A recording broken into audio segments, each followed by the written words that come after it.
lupa like, subscribe, dan komen di bawah ini. Kalau enggak, hati-hati aja. Rumah Anda harus Anda waspadai, karena saya akan menghampiri Anda. Bohong.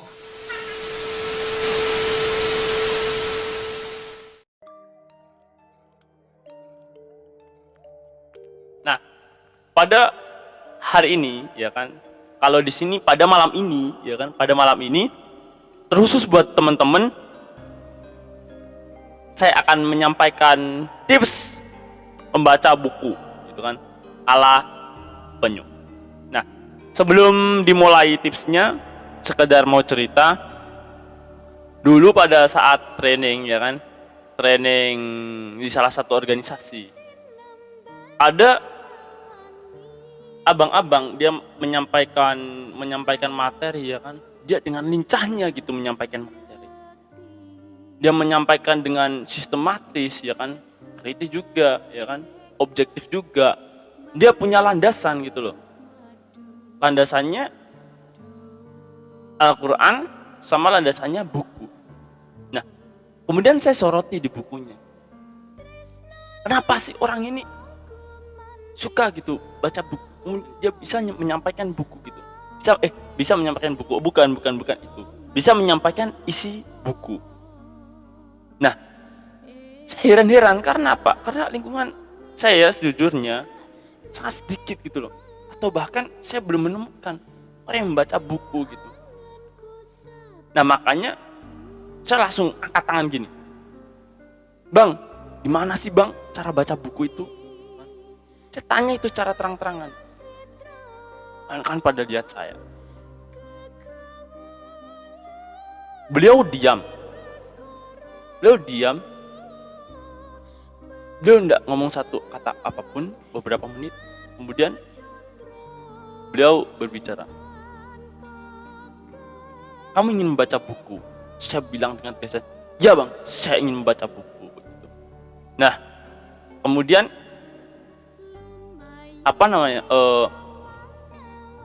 kamu ngapain mau baca buku? Saya bilang, saya ingin seperti abang gitu. Saya ingin punya landasan, saya ingin bisa berbicara seperti abang gitu. Nah, mulanya saya berpikir seperti itu gitu. Dan kemudian beliau jawab, oh ya udah kalau gitu. Cuma jawab itu aja, oh ya udah kalau gitu. Nah, kemudian saya tambah penasaran lagi gitu. Kenapa ini? Bagaimana cara membaca buku gitu? Nah, hingga akhirnya saya pada saat itu malamnya ya kan, saya sudah menjadi anggota di organisasi itu gitu. Kader di organisasi itu. Nah, kemudian saya ketemu ketuanya. Saya tanya, Bang, abang suka enggak baca buku? Suka. Kenapa abang suka baca buku?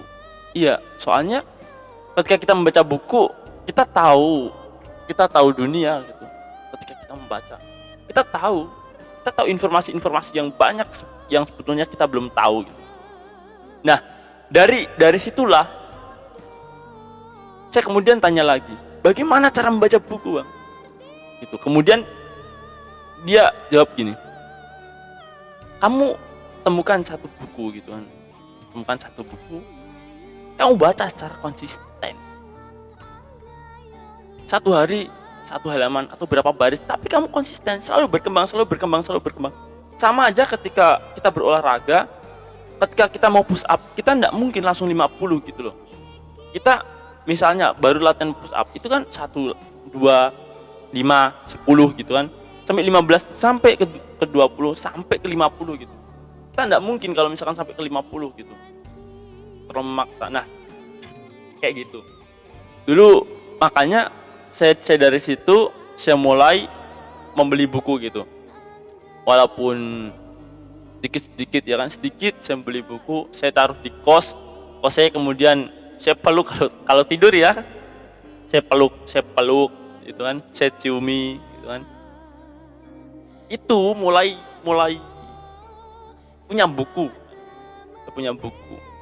Nah, aku pinjem di kosku itu, pinjem kayak apa, raraan samping itu loh, raraan samping, kemudian aku tata gitu, kemudian tak tata, kemudian tak taruh. Berapa buku? Tiga buku saya minta kirim dari Jogja itu, ada orang yang jual. Nah, kemudian kalau teman-teman ingin membaca buku gitu kan, nah ini ada tips dari Benyung Channel ala Benyung. Nah, pertama, kawan-kawan harus main ke toko buku gitu, main ke toko buku, atau enggak kawan-kawan bisa cek-cek di toko online, online shop ya kan. Kemudian kawan-kawan pilih kawan-kawan suka baca apa. Kalau misalkan pengen baca dongeng, ya baca dongeng, enggak apa-apa gitu. Baca apa, novel enggak apa-apa, tenlit enggak apa-apa, genre apapun, romance enggak apa-apa gitu kan. Mau baca buku fiksi non fiksi juga enggak apa-apa gitu, enggak ada yang larang gitu. Nah, teman-teman coba cari satu buku aja ya kan. Untuk awal satu buku aja kawan-kawan cari, kawan-kawan beli, kawan-kawan taruh rumah. Nah, kemudian kawan-kawan ketika itu, kawan-kawan kan sudah suka buku itu, ya kan, sudah suka buku itu. Kemudian kawan-kawan tanya sama hatinya gitu, hati, kira-kira ini kebaca enggak sampai akhir gitu kan? Kira-kira kebaca enggak sampai akhir? Kalau hati memantapkan, iya gitu kan. Ya udah, mantap. Kemudian, iya, saya yakin akan menyelesaikan sampai akhir, sampai detik darah penghabisan gitu, kalau cara orang perang kan. Nah, ketika sudah itu langsung nah, kalau mau mulai membaca buku, biasanya itu buku yang tipis-tipis gitu, yang dari mulai 50 halaman atau 100 halaman, yang tipis-tipis dulu gitu. Nah, nanti baru tebel sampai 700 lah, sampai 600 lah. Nah, begitu. Nah, kemudian ketika kita mau membaca ya kan, saya sarankan ya kan. Ini yang mungkin belum banyak orang tahu ya kan. Nah, bacalah dari awal cover sampai selesai gitu, sampai akhir gitu. Nah, soalnya apa? Kalau kita kekurangan satu halaman saja gitu kan, kita kekurangan satu informasi aja di dalamnya gitu. Misalnya, kalau kawan-kawan biasanya kalau baca buku itu kan, kawan-kawan ninggalin kata pengantar, padahal kata pengantar itu penting gitu loh, pengantar dari penulis ya kan. Nah, ini kenapa kok bisa ditulis, itu dia menyampaikan gitu, padahal kata pengantar itu penting. Kadang orang mengabaikan, enggak penting kata pengantar, yang penting substansinya, yang penting isinya, padahal itu enggak benar gitu loh.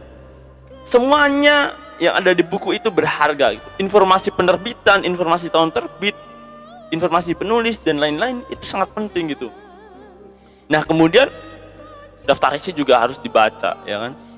Nah, kemudian biasanya ada tokoh-tokoh yang memberikan yang memberikan kata-kata prakata di situ, itu juga kawan-kawan harus baca, soalnya itu perspektif para tokoh gitu, para misalnya profesor, para doktor, atau para magister, atau para sarjana, dia menanggapi atas buku itu gitu loh, karena dia sudah baca. Kadang orang kan mengabaikan gitu, padahal itu penting. Nah, kemudian sampai akhir ya kan. Nah, yang paling penting itu biodata penulis. Nah, ini sangat penting, ini kadang orang terlewat. Biodata penulis itu biar tahu siapa sih yang nulis buku ini gitu kan, kenapa dia mumpuni untuk menulis buku ini. Kalau misalkan orang yang menulis itu adalah misalkan Muhammad Farhudullah SH MH ya kan, dia nulis hukum pantas gitu loh, dia nulis novel pun pantas gitu. Nah, itu harus dilihat latarnya apa gitu loh, latarnya apa, kemudian yang ditulis apa gitu. Kalau misalkan buku fiksi sih enggak apa-apa, kalau misalkan yang non fiksi gitu loh, itu harus harus mumpuni di bidangnya, soalnya itu penting gitu loh, buat ilmu pengetahuan. Nah, kemudian cek di catatan, ada nggak catatan kakinya dan daftar pustakanya. Itu yang sangat penting itu. Nah, kemudian yang paling penting dibaca juga di cover belakang pol. Nah, ini yang teman-teman perlu ketahui. Di cover belakang pol itu namanya ada blurb. BLURB, blurb. Nah, itu bagaimana cara menarik para pembaca biar beli bukunya. Bukan sinopsis. Sinopsis itu kan dia ringkasan gitu kan. Dia ringkasan. Jadinya kalau orang menganggap sinopsis itu enggak sinopsis. Nah,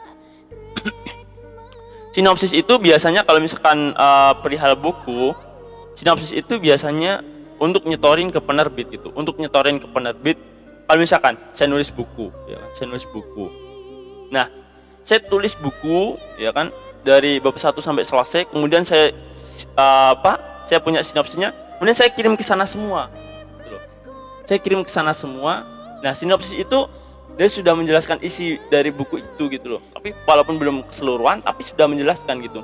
Isi buku itu, gambaran besarnya itu bagaimana, sehingga penerbit dia tahu gitu alur tulisanmu di mana. Sinopsis itu ke penerbit, kalau yang di belakang buku itu namanya blurb. Nah, kemudian oh ya, ini yang perlu digarisbawahi. Kadang ada pembaca yang enggak baca bukunya sampai akhir gitu loh. Kemudian dia bisa wacana. Dia bisa ngomong ini misalnya itu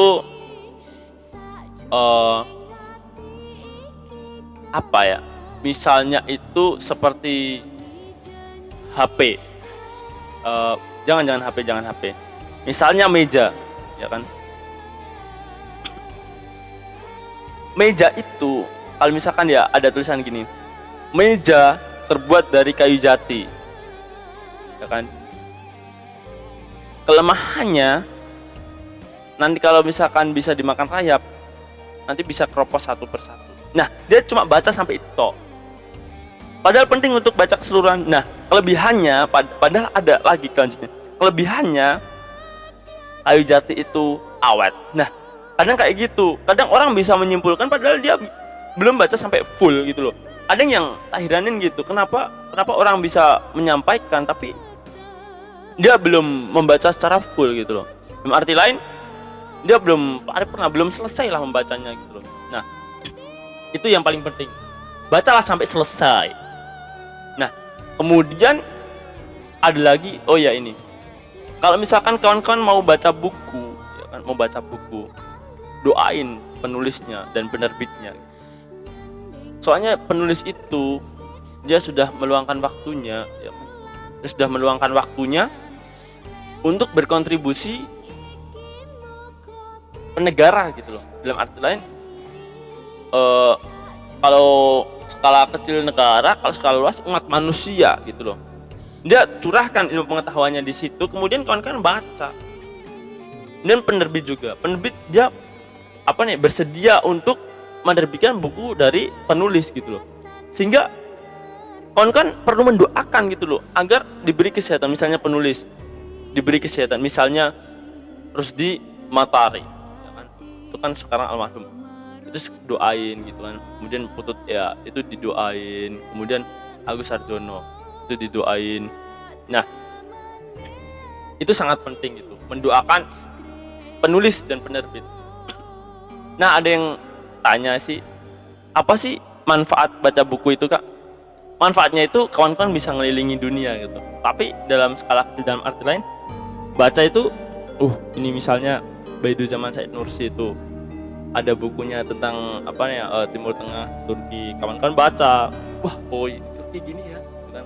Kawan-kawan sudah punya wawasan dulu gitu loh.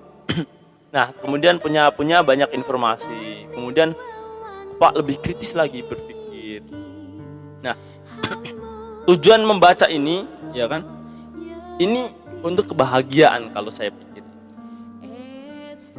Soalnya buku itu dia tidak berkhianat. dia punya apa nih? Kalau kita membaca itu kita tujuannya untuk memperoleh kebahagiaan. Ketika kita berilmu, kita bahagia. Apalagi kalau kita bisa mengamalkan ilmu kita, gitu kan. Nah, ada apa namanya? Protes dari Najwa Shihab, gitu kan. Nah, cuma perlu satu buku untuk jatuh cinta. Ambillah buku itu, ya kan? Nah, lalu baca. Nah, kemudian ada juga protes dari Muhammad Hatta, ya kan. Saya rela di penjara kalau misalkan bersama buku. Nah, kemudian saya punya quotes. Peluklah bukumu, cintai bukumu, ciumlah bukumu, jadikan sahabat bukumu. Karena buku tidak akan berpaling, dan buku itu adalah masa depanmu yang indah. Nah, mulai sekarang kawan-kawan cintai bukumu, gitu kan? Cintai bukumu, belilah buku sebanyak-banyaknya, gitu kan. Jangan berpikir bahwasanya kalau ditanya orang, ngapain sih beli buku banyak-banyak, gitu kan? Alah, paling enggak baca. Jangan berpikir seperti itu. Kalau kawan kan baca buku, kalau kawan apa nih beli buku, ya kan? Kawan kan pasti baca gitu. Kalau misalkan enggak sekarang, ya besok suatu saat itu pasti baca, pasti butuh gitu.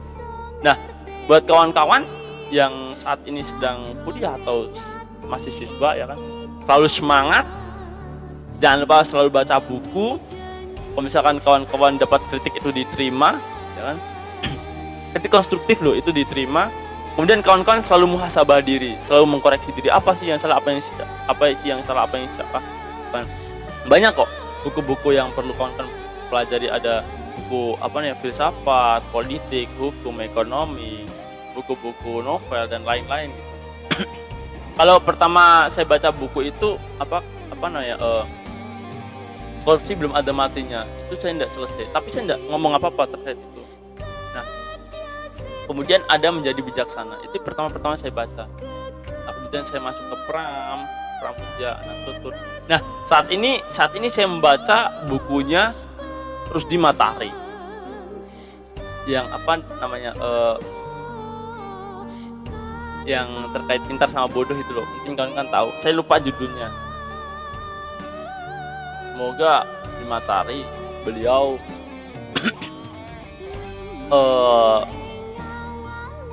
masuk surga, gitu kan, diterima di sisinya.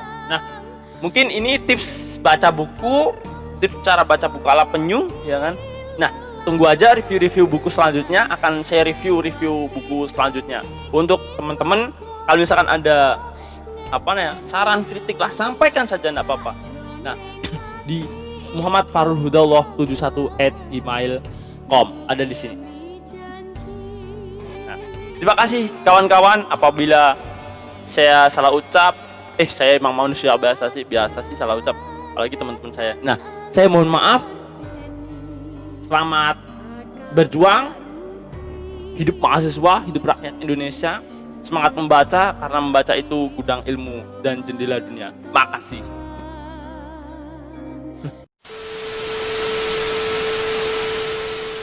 Nyopo tetep biasa wae, senajan ati abot sanggane, kowe sing tak perjuangke, teko milih teke sing mapan.